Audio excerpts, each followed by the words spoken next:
I'm from England, and from a county east of London called Essex. And I don't really come from a religious family. No, they were very slightly nominally Christian, but absolutely not practicing. At least I have no recollection. So it's basically a secular family in England. I became a born again Christian when I was 23, I think it was, in my local Baptist church here in London. I moved to London in my teens and was atheist, basically. But I had a religious experience one morning cycling back from a party, and I decided that meant I had to become a Christian, and I became a born again Christian, in an evangelical conservative Christian. But what happened to me then was belief. Then I understood it very much as a gift from God. Belief in God was a gift from God. It's not something I had before, and I wasn't able to work up an enthusiasm for belief or to intensify my belief. It's something that was given to me as a result of a specific prayer I uttered. And then I became firmly convinced in the existence of God. And that's always remained with me since. My first encounter with real Islam, rather than what the media tell me, was in my local mosque, Regent's Park Mosque, which I still go to. I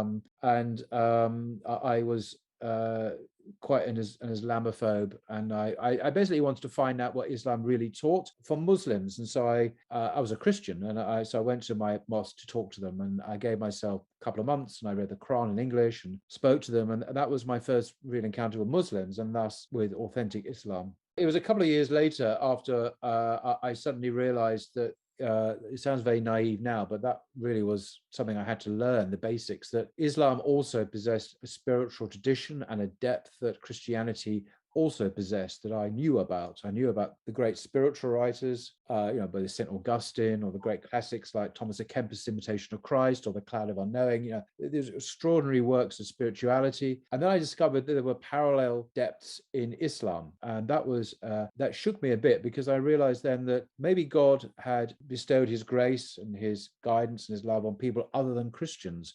Because clearly, and it wasn't just that it had a profound spiritual tradition, but it was very similar in many ways to the Christian tradition at that level of great depth. So yeah, that's when I realized that there was an option, that Christianity wasn't the only religion in town, if you like, that had a profound spiritual truth at its heart. So once I discovered this great spiritual depth, then I was presented with a dilemma. What do I do with this knowledge? So ultimately, I did accept Islam, and I went to the Imam's office in Regent's Park with some friends and formally said the Shahada. And it was very nice, but it wasn't like a born again experience. I'd already accepted the truths of Islam before that. So initially, the key figure, writer, British Muslim intellectual who had a huge influence on me was a chap called Guy Eaton, and he just died a few years ago. He was from the English aristocracy. He was a brilliant writer. He was a master of the English language, and he wrote a famous book called Islam and the Destiny of Man. And this book has been responsible for the conversion of many English people, particularly middle-class English people, or like that. And it worked its magic on me. And he was a Muslim and a diplomat. He became a British diplomat. And he was a Muslim for 50 years when he sadly passed away in his 80s. So he was my mentor at first. I mean, although I still value that book, I wouldn't agree with some of the things he now says in that book. If he was a perennialist, for example, and that's not a view I've ever held. But nevertheless, he was the gateway, and someone because he was English, I understood where he was coming from, and yet he was equally at home and familiar with the world of Islam. And so he was a great bridge, a conduit from one to the other, through which I traveled over. So I think many other people in Britain, British people, become Muslims. Some of them become quite hardcore Salafis, for example. I didn't. I became a Sufi, and only appreciated real Salafism much later. So so he was probably the biggest single influence at that time. But there've been many people who have influenced me since then. I'm wary of kind of general advice these days. And people say to me, "Oh, give me a good book to read about the Bible or Christianity." I'm thinking, well, I need to know more. I need to know, is this for you? I need to know the education level, their level of interest. Do they want something more academic or more popular, and so on? There are lots of questions I would need to ask before I recommend a book, for example, or even a YouTube channel.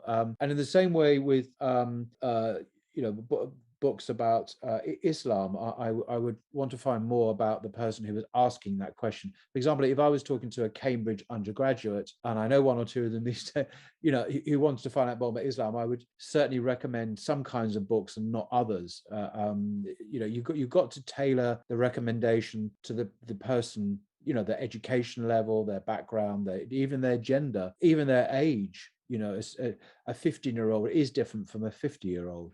It's just the realities of life. I think one of the things that's distinctive about Islam, which attracts me, is it provides a holistic way of life. So it's not just, when Christianity does this too, provides a spiritual path, but it also provides a holistic understanding of life. So the political, for example, is an intrinsic part of Islam.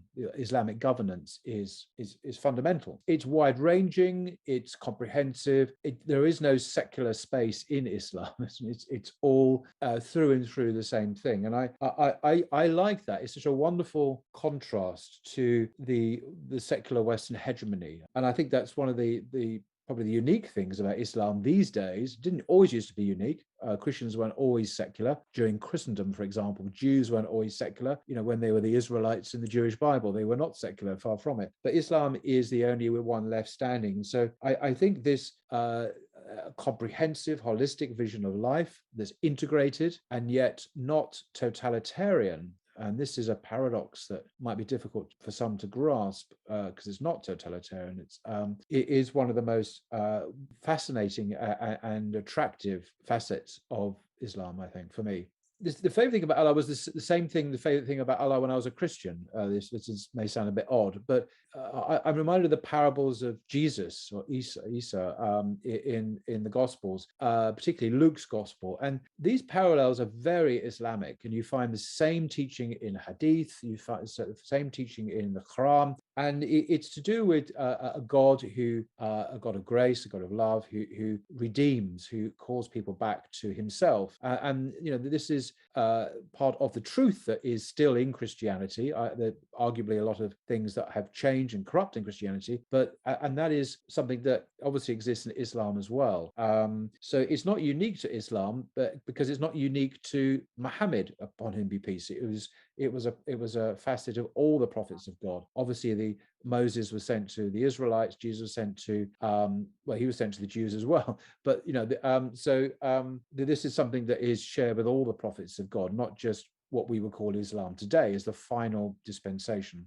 I don't like privileging one bit of the Quran over the other. They're all potentially favorites at one time or another, I suppose. But you know, it's Surah Ikhlas, sincerity. It's the oneness of God, and it's such a profound and concise statement of Islamic monotheism, and also as an implied critique. Or there is a critique of. It's been shown by many scholars, a critique there of some of the Christian creeds as well, and it's just a beautifully succinct summary of Aqidah of the Muslim belief, and it's also very beautiful in Arabic as well. So it's not just a dry old bit of theology. It's beautifully expressed, very, very, very concise in Arabic, and I think there's a hadith that says it's equal to the third of the Quran or something. I think I'm just passionate about the truth. It's not that I must do dawah. It's I'm just passionate about the truth, and there's so much in the riches of the Islamic tradition that is really worth not just talking about, but defending or sharing with people. So it's because I almost enjoy it. It's if you've got back to a parable in the Gospels, in the Christian, the parable of the kingdom of God. If the man discovers a pearl in the field, and this is a metaphor for the kingdom of God, and he sells everything that he has to acquire this pearl.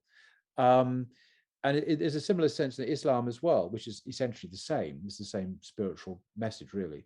That if you discover a pearl, what do?